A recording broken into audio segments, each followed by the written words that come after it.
اعوذ باللہ من الشیطان الرجیم بسم اللہ الرحمن الرحیم السلام علیکم ورحمۃ اللہ وبرکاتہ۔ میرا نام معصومہ ساجد ہے اور میں مدرسہ تعلیم القرآن کی طالب علم ہوں۔ آج جو میرا موضوع سخن ہے وہ ماد ہے۔ ہم ماد پر پہلے بھی ڈسکس کر چکے ہیں جن کی ویڈیوز ڈسکرپشن میں موجود ہیں۔ ہم دیکھیں تو ماد یعنی مرنے کے بعد دوبارہ زندہ کیے جانا، مرنے کے بعد نئی زندگی پانا۔ جب موت کا ذکر کیا جاتا ہے تو ذہنوں میں سوال پیدا ہوتا ہے کہ کیا موت کا عقیدہ انسانی فطرت میں پایا جاتا ہے، کہ کیا موت کا عقیدہ انسانی فطرت میں شامل ہے؟ تو سب سے پہلے تو ہمارے لیے یہ جاننا ضروری ہے کہ فطرت کسے کہتے ہیں، کیونکہ ایک رسم ہوتی ہے اور ایک فطرت۔ رسم عادات کو کہتے ہیں جو کسی بھی خاص وقت، خاص زمانے اور خاص قوم کے ساتھ نسبت رکھتی ہو، اور رسم وقت کے ساتھ ساتھ تبدیل ہو جاتی ہو۔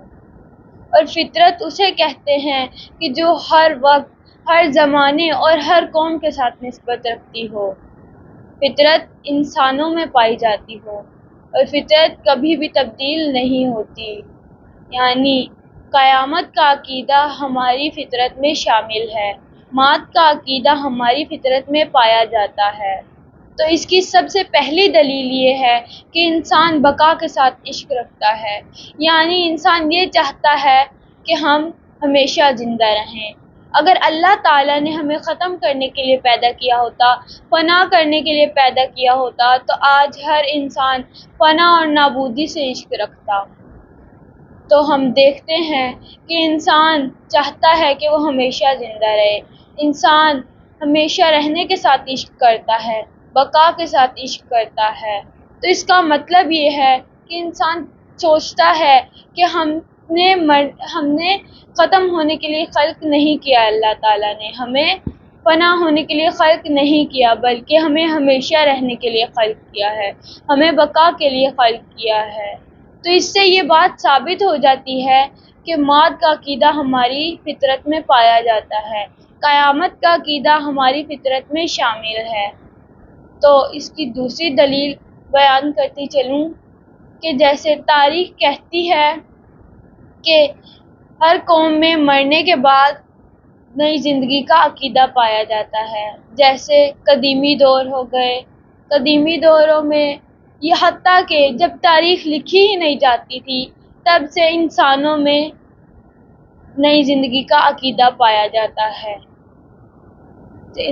تب سے انسانوں میں نئی زندگی کا عقیدہ پایا جاتا ہے۔ اور تاریخ گواہی دیتی ہے کہ جب انسان مرنے سے پہلے وصیت کرتا تھا کہ میرا قیمتی سماعت میرے ساتھ دفن کر دیا جائے تاکہ جب میں اپنی نئی زندگی گزارنے کے لیے اٹھوں تو مجھے آسانی ہو نئی زندگی گزارنے میں۔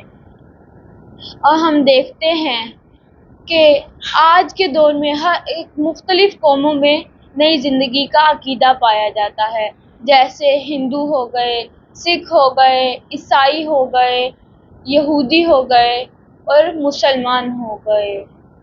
ہم دیکھیں تو ان سب میں مرنے کے بعد دوبارہ زندہ کیے جانے کا کنسیپٹ پایا جاتا ہے۔ جیسے ایک مثال دیتی چلوں کہ ہندوؤں کا اور یہودیوں کا ماننا یہ ہے کہ ان کے پاس 7 جنم ہوتے ہیں۔ اگرچہ ان کا عقیدہ غلط ہے، ان کا نظریہ غلط ہے، لیکن ان کے اندر بھی دوبارہ زندہ کیے جانے کا نظریہ پایا جاتا ہے، ان کے اندر بھی دوبارہ زندہ کیے جانے کا کنسیپٹ پایا جاتا ہے۔ اور جیسے عیسائی ہو گئے اور سکھ ہو گئے، ان کا ماننا یہ ہے کہ ہمارا خدا ہمیں مرنے کے بعد دوبارہ زندہ کرے گا۔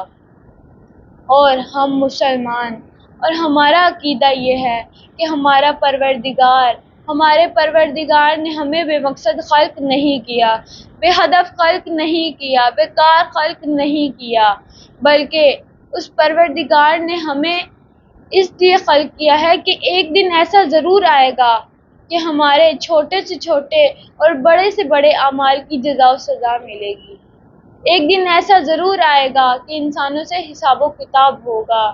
اللہ تعالیٰ سورہ زلزال میں وعدہ کرتا ہے، بسم اللہ الرحمن الرحیم، فَمَن يَعْمَلْ مِثْقَالَ ذَرَّةٍ خَيْرًا يَرَهُ وَمَن يَعْمَلْ مِثْقَالَ ذَرَّةٍ شَرًّا يَرَهُ۔ خدا فرماتا ہے، فَمَن يَعْمَلْ مِثْقَالَ ذَرَّةٍ خَيْرًا يَرَهُ، بس جس نے ذرہ برابر بھی نیکی کی ہوگی وہ اسے روز قیامت پائے گا، وَمَن يَعْمَلْ مِثْقَالَ ذَرَّةٍ شَرًّا يَرَهُ، اور جس نے ذرہ برابر بدی کی ہوگی، برا کام کیا ہوگا تو وہ اسے روز قیامت پائے گا۔ تو ہمیں دنیا میں رہ کر آخرت کی تیاری کرنی چاہیے، ہمیں دنیا میں رہ کر ہر کام اللہ تعالیٰ کی رضا کے لیے کرنا چاہیے، اللہ تعالیٰ کی خوشنودی کے لیے کرنا چاہیے، اللہ تعالیٰ کی خوشی کے لیے کرنا چاہیے۔ ایک شاعر نے کیا خوب فرمایا ہے، میرا ہر عمل بس تیرے واسطے ہو، میرا ہر عمل بس تیرے واسطے ہو، کر اخلاص ایسا یا الہی۔ تو اسی کے ساتھ ہماری مختصر سی گفتگو کا اختتام ہوتا ہے۔ انشاءاللہ اگر اللہ تعالیٰ نے توفیق دی تو میں دوبارہ جلد اسی ٹاپک کے ساتھ حاضر ہوں گی، تب تک کے لیے اللہ حافظ۔